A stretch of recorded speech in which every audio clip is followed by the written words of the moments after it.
Well, greetings again. I'm going to read some of the episodes from a book that I purchased probably around 40 years ago or so, titled True Remarkable Occurrences, as there are some real gems in this book, and it was compiled and annotated by John Train.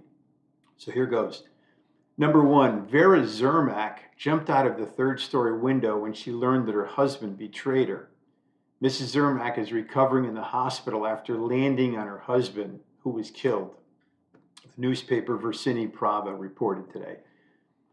Some months after obtaining his divorce, Walter Davis of London consulted a matrimonial bureau in the hope of finding a new companion. Out of the thousands of names, the bureau's computer selected that of his former wife, Ethel, who had consulted the same agency and whom Mr. Davis obediently remarried. Number three, Moses Alexander, age 93, married Mrs. Frances Tompkins, age 105, in Bada, New York on July 11, 1831. They were both taken out of bed dead the following morning. I guess they got one day out of that. 105. Number four, Victor Biaka Boda represented the Ivory Coast in the French Senate, set off on a tour of the hinterlands in January of 1950 to let the people know where they stood, or where he stood on the issues, and to understand their concerns, one of them which apparently was the food supply. His constituents ate him. Yes, they ate him. Number five, American Ambassador Joseph Hodges Choate was leaving an official reception in London, dressed in plain black, America having no diplomatic uniform. Another ambassador, mistaking him for a servant, briskly commanded, "Call me a cab." Choate gazed at him for a moment and then replied genially, "You're a cab, sir." Number six, Alfred Packer ate 5 prospectors whom he was guiding over a high Colorado plateau in 1874. The judge who sentenced Packer to hang indignantly pointed out that there was only 6 Democrats in all of Hinsdale County, and you ate 5 of them. Number 7, the Secretary of Athenaeum in London relates that a noble member, exasperated by slow service in the dining room, finally asked his waiter indignantly, "Do you know who I am?" The waiter, contemplating the member with sympathetic concern, replied, "No, sir, but I shall make inquiries and inform you directly." The good old days of formality. Number 8, Henrik Ibsen spent the last 6 years of his life unable to write, staring out of his window in Christiana. One day when a nurse announced that he was feeling better, the old curmudgeon found the ultimate put-down. "On the contrary," he said, and he died right after he said this. These are all true stories. Number 9, near Louisville, Kentucky, a rabbit reached out of a hunter's game bag, pulled the trigger of his gun, and shot him in the foot. I guess you could say the rabbit got even.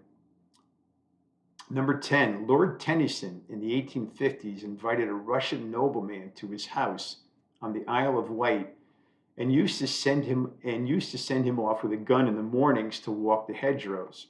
One day the Russian came back looking pleased with himself and reported in a thick Slav accent that he shot 2 peasants. Tennyson corrected him, saying, "No, 2 pheasants." "No," said the Count, 2 peasants. They were insolent, so he shot them. Number 11, 2 gangsters, James Gallo and Joe Canigliaro, set about to murder a stool pigeon, Vinny Insulo, alias Vinny Baba, alias Vinny Anisi. On November 1st, 1973, they jumped him on Columbia Street in Brooklyn and took him for a ride. Gallo pointed a gun at his head from the right, and Canigliaro covered him from the left. The car swerved violently. The 2 gangsters shot each other.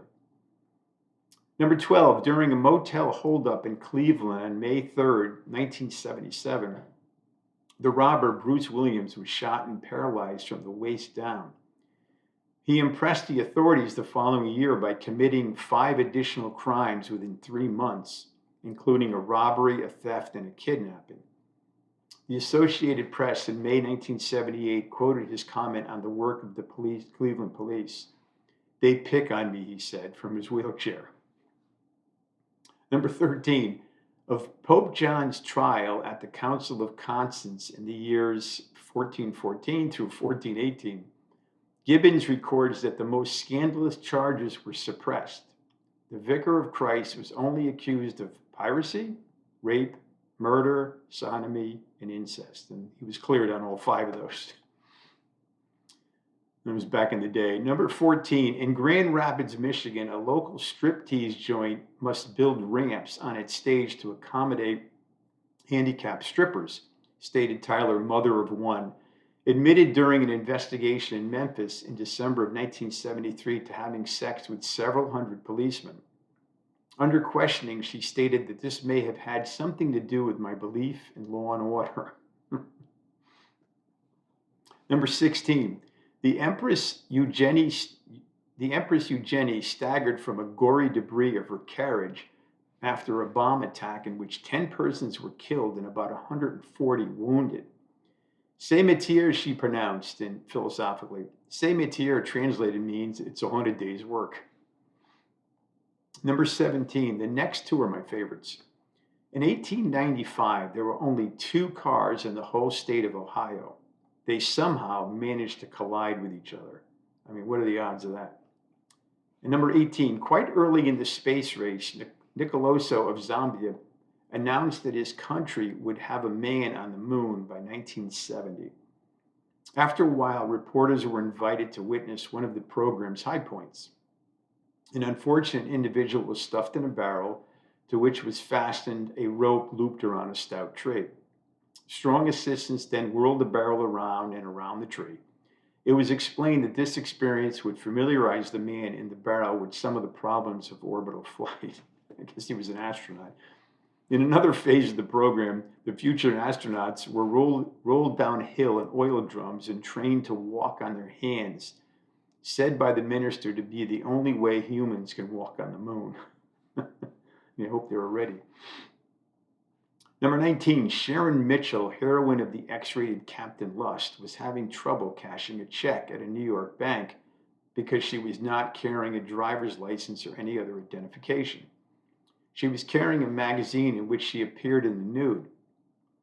She handed over the magazine, hitched her sweater up to her chin, and arranged herself in the same pose. They cashed the check, certainly a novel form of identification.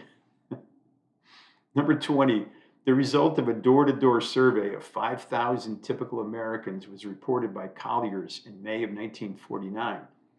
Asked what was bought and sold on the New York Stock Exchange, 64% replied livestock.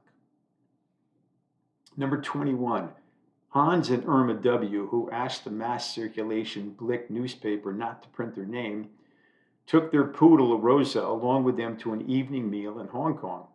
They asked a waiter over to the table. After ordering, they pointed to the poodle while they made eating motions to show that they wanted to be fed. Eventually, the waiter took Rosa off into the kitchen. Later, he came back with their main dish, and when they picked up the silver lid, they found the poodle roasted inside, garnished with pepper sauce and bamboo shoots. The couple returned to Zurich immediately. And this is the last one. Number 20, I can hear everybody clapping. Number 22, the last words of General Sedgwick. Come, come, said the general stoutly to some men who were dodging about under the enemy's fire. Why, they couldn't hit an elephant at this dist. He didn't complete the sentence, the word being distance, and I'm out.